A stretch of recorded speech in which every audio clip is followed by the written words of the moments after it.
Ceci est un livre audio autogénéré par Google. Extension sémiotique. Collection dirigée par Semir Badir, FNRS Liège.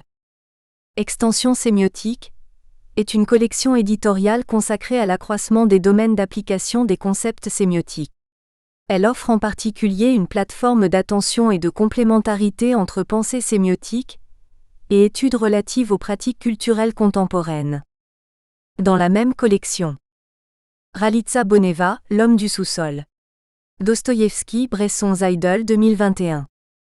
Nicolas Quenya et Aurore Famille dire, Le sens du terrain. Ethnosémiotique 2021. Francis Edlin, Entre la lettre et l'image. À la recherche d'un lieu commun, 2020. Rhys Ablali et Éric Bertin dire, Sociabilité numérique 2020. Maxime Fabre, Photographie de presse. Régime de croyance 2020. Anthony Maté, Le corps à sa façon. Regard sémiologique sur la mode ordinaire 2019. Herman Paré, Structuré. Progrès sémiotique en épistémologie et en esthétique 2018. Semir Badir et François Provenzano dire, Pratiques émergentes et pensée du médium 2017. Introduction. La mode sous toutes les coutures. Pauline Escande-Gauquier, Esperluette Valérie Jeanne Perrier. L'origine du projet que recueille le présent ouvrage remonte à l'année 2017. Nous avions organisé cette année-là, dans le cadre du groupe de recherche interdisciplinaire sur les processus d'information et de communication, GRIPIC de la Sorbonne, un séminaire ayant pour thème la mode, ses médias et ses médiations. Réunissant une fois par mois une dizaine de personnes, le séminaire cherchait à saisir, avec le recul nécessaire à une étude critique, une série de frémissements apparus en France dans le secteur de la mode. L'objectif était de commencer à structurer les recherches en communication portant sur ce domaine économiquement développé, mais peu fédéré du point de vue des analyses et des travaux universitaires. De nombreuses recherches ont certes d'ores et déjà approché la mode comme objet d'étude, que ce soit en anthropologie, en ethnologie, en histoire de l'art, en études littéraires, en esthétique ou en histoire. Dans plusieurs institutions, École des hautes études en sciences sociales, Institut national d'histoire de l'art, Université de la mode, des chercheurs en sciences humaines ont posé de solides bases pour rendre compte des enjeux symboliques, culturels, identitaires qui s'établissent autour d'un vêtement ainsi que pour décrire les mutations sociales et économiques qui caractérisent le secteur. Mais parmi les sciences de l'information et de la communication, SIC, à tout le moins en France, seule la sémiotique avait posé des jalons d'études dans ce domaine, avec une approche des signes tournée vers le vêtement et une réflexion sur les langages de mode. Il nous semblait opportun de refaire un tour d'horizon. Les circonstances en semblaient propices puisque récemment, certains lieux d'enseignement, dont l'Institut français de la mode IFM, mais aussi des réseaux professionnels tels Culture S de mode, et le groupement d'intérêt scientifique à Corso, se sont rapprochés de l'université afin d'asseoir les formations pratiques et sectorielles sur des bases élargies de connaissances. De telles initiatives ont en outre bénéficié du travail précurseur mené à l'Université de la mode, à Lyon, où s'est tenu un colloque autour des nouvelles frontières de la mode en février 2016. Aussi le groupe de recherche que nous animons a-t-il organisé une journée d'études en novembre 2018 intitulée Mode, médias, médiation, des enjeux communicationnels. L'ambition de cette journée était de saisir, par le prisme des SIC, les évolutions des médiations à l'œuvre dans les usages et les pratiques de divers secteurs de création, au-delà des seuls aspects symboliques du port de tel ou tel vêtement et de ses mises en représentation à travers divers supports. Le présent volume de la collection Extension sémiotique est ainsi le fruit de cette première journée d'études, comme elle a été précédemment nourrie par une réflexion menée durant 2 années par le séminaire de recherche Mode, médias, médiation. Une question légitimée par des travaux universitaires et des publications destinées à un public élargi. Le terme sémiotique est employé ici dans ce sens où l'on cherche à rendre compte des différents procédés sémiotiques usités dans différents lieux de médiation de la mode, lieux au sens large comme les défilés, la rue, les magasins, les magazines de mode, les supports numériques, les expositions, etc. Le secteur de la mode connaît en effet des formes renouvelées de création, d'échange, de discours, de médiatisation et de stratégie de marque qui s'incarnent dans des processus visuels et discursifs. Les représentations proviennent de diverses sources énonciatives, les marques, les médias, les créateurs, les usagers des réseaux sociaux, etc., et piochent largement dans les réservoirs de l'histoire, de l'économie, de l'esthétique et des imaginaires culturels partagés. Les espaces de mode, le vêtement sont ainsi devenus des passeurs sémiotiques par lesquels les marques, les professionnels du domaine, etc., communiquent leurs valeurs, mais aussi leurs adhésions, à un secteur industriel et marchand, devenu pleinement une extension du domaine de la culture. Afin d'étudier cette mise en culture, les supports ne manquent pas, qu'ils soient constitués d'ouvrages destinés à un large public ou bien à des experts ou des spécialistes en demande de légitimation des objets qu'ils étudient souvent avec une grande passion. On peut citer en France les travaux menés au sein de l'École des hautes études en sciences sociales, tels le séminaire Anthropologie des mondes de la mode d'Anne Monjaret, ou les recherches ouvertes récemment à la Sorbonne par le groupe d'études et de recherche sur la mode, GEMOD. On pense aussi aux études conduites en littérature à l'exemple d'un autre ouvrage collectif paru en 2015 et intitulé Tissus et vêtements chez les écrivains au XIXe siècle, Sociopoétique du textile, dirigé par Alain Montandon, avec une entrée réflexive par les représentations, ce qui nous a interpellés pour cet ouvrage. Dans l'introduction, il est mentionné: les représentations sociales forgent les évidences de la réalité consensuelle. Elles sont produits et processus d'une élaboration psychologique et sociale du réel. Elles sont des modalités de pensée pratique orientées vers la communication, la compréhension et la maîtrise de l'environnement social, matériel et réel. En tant que telles, elles représentent des caractères spécifiques au plan de l'organisation des contenus, des opérations mentales et de la logique.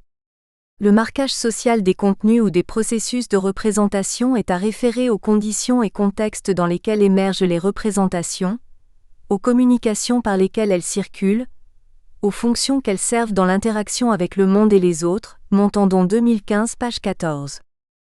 Appliquée au monde de la mode, une telle approche permet d'entrevoir l'épaisseur des systèmes de signes qui s'entrecroisent pour forger les représentations de ce secteur. Elle s'immisce dans les logos, les étiquettes, les symboles, les scènes de défilé, les images publicitaires. Elle conditionne aussi les différentes étapes de la production d'un vêtement, de sa conception à son port par les individus toujours sommés de se définir par sa consommation.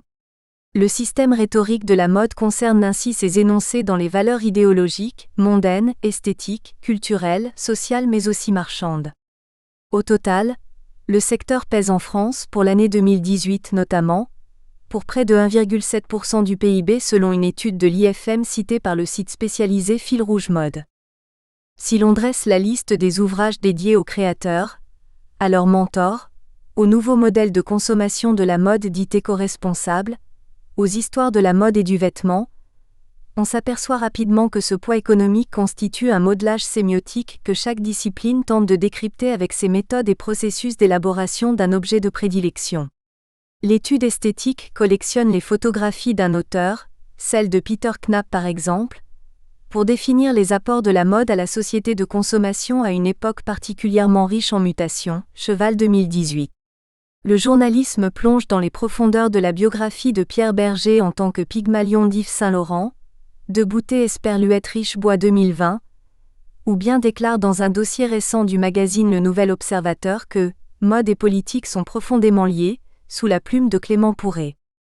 L'histoire de son côté, remonte à l'Antiquité pour comprendre les étapes des arts de s'habiller et de se déshabiller dans les mondes anciens, Gertchanok et Huet 2012. Parfois les acteurs même du secteur retracent leur trajectoire pour montrer comment leur vision des métiers de la mode sont aussi sécrétées par des rencontres, des idées et des modèles économiques de développement, comme celui de la franchise. C'est ainsi qu'un ancien directeur de l'IFM, Didier Grumbach, a publié en 2020 Mémoire de mode, une vie entre création et industrie, ouvrage retraçant sa vie en tant que directeur d'usine et inventeur de la franchise française, notamment pour la marque Chanel, dans la collection IFM Regard. La liste est longue de cette littérature riche et qui donne à voir la complexité des processus d'élaboration des sens et des signes de la mode. Dès lors, qu'est-ce que la mode pour les cycles actuels ? La démultiplication des discours sur la mode, les discours et leur médiatisation. Le philosophe Georg Simmel l'a définie dès 1905.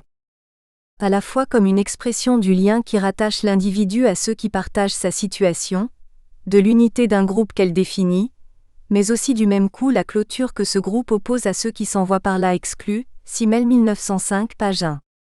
Rapprocher et distinguer sont donc les deux fonctions fondamentales de la mode selon le philosophe. Bien que ces deux termes semblent contraires, force est de constater que chacun est la condition de la possibilité de l'autre.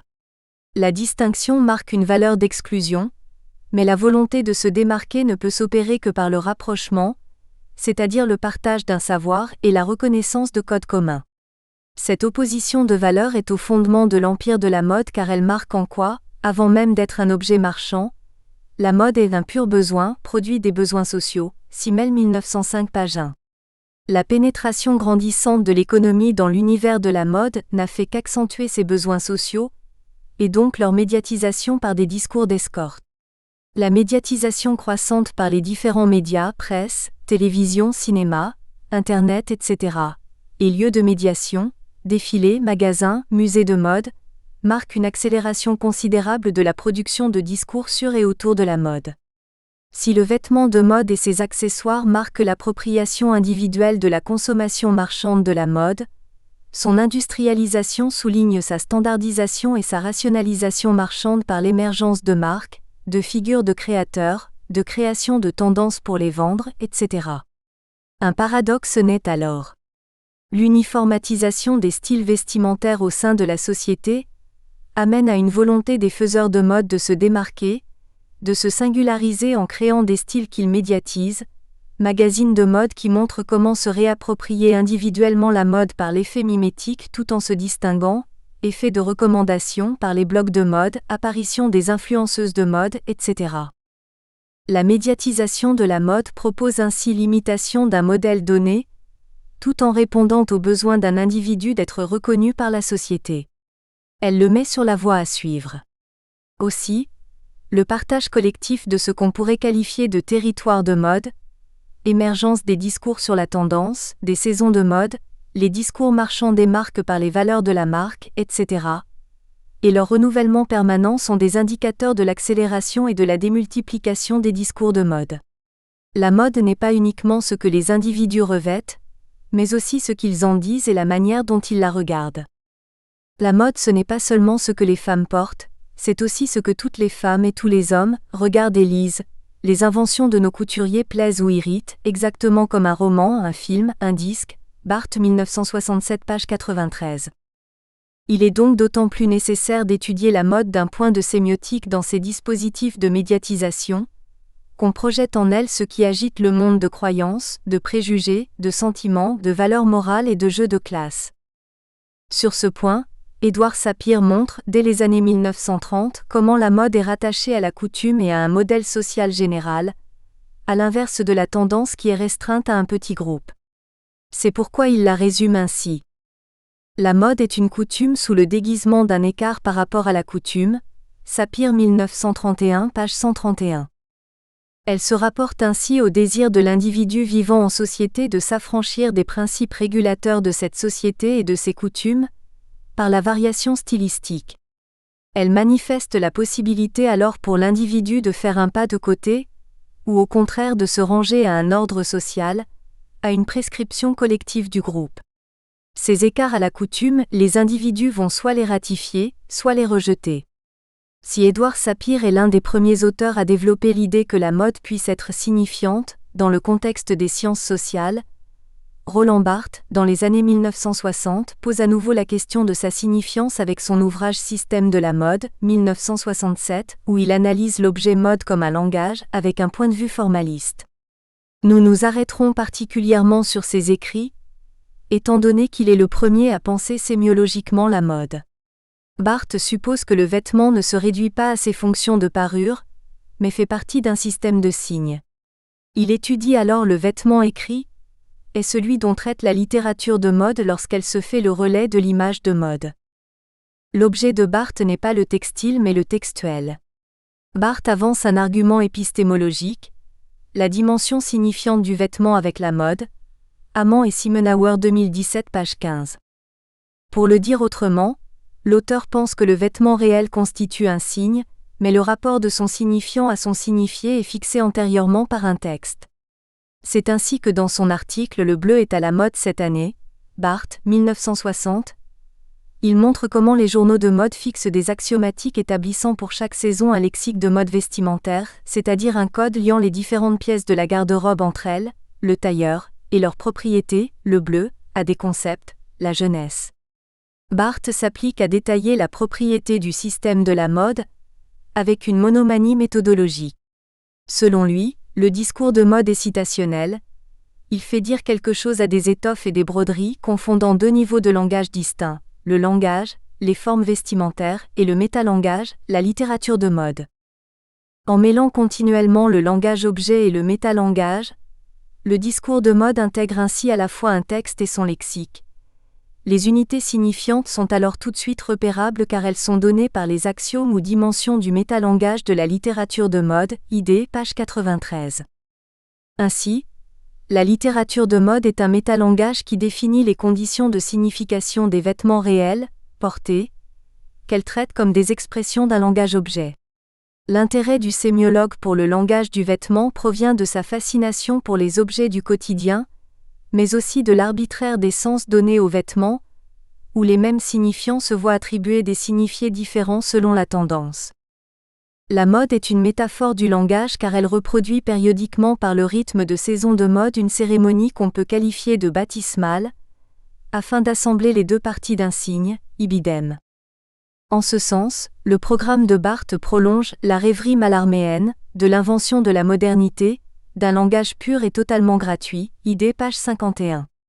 Auteur pour qui le sémiologue avait un goût certain. Ceci explique qu'il accepte d'écrire pour le magazine Marie-Claire, en septembre 1967, un article qu'il intitule « Le match Chanel-Courrèges ». Selon Barthes, la marque Courrèges incarne le style mallarméen par son contemporain radical, présenté par ailleurs et ultérieurement comme un style magique, dans l'ouvrage de Valérie Guillaume dédié à la gloire du créateur, Guillaume 1998. Il l'oppose au style éternel, qu'il qualifie aussi de style baudelairien de la marque Chanel. Il livre une analyse des éléments de signification oppositionnelle des deux marques. Voici un extrait. Chanel est le comble de toutes les valeurs classiques. La raison, le naturel, la permanence, le goût de plaire non détonné. On aime bien Chanel au Figaro où elle occupe avec Cocteau les amarrages de la bonne culture mondaine. Barthes 1967 page 52.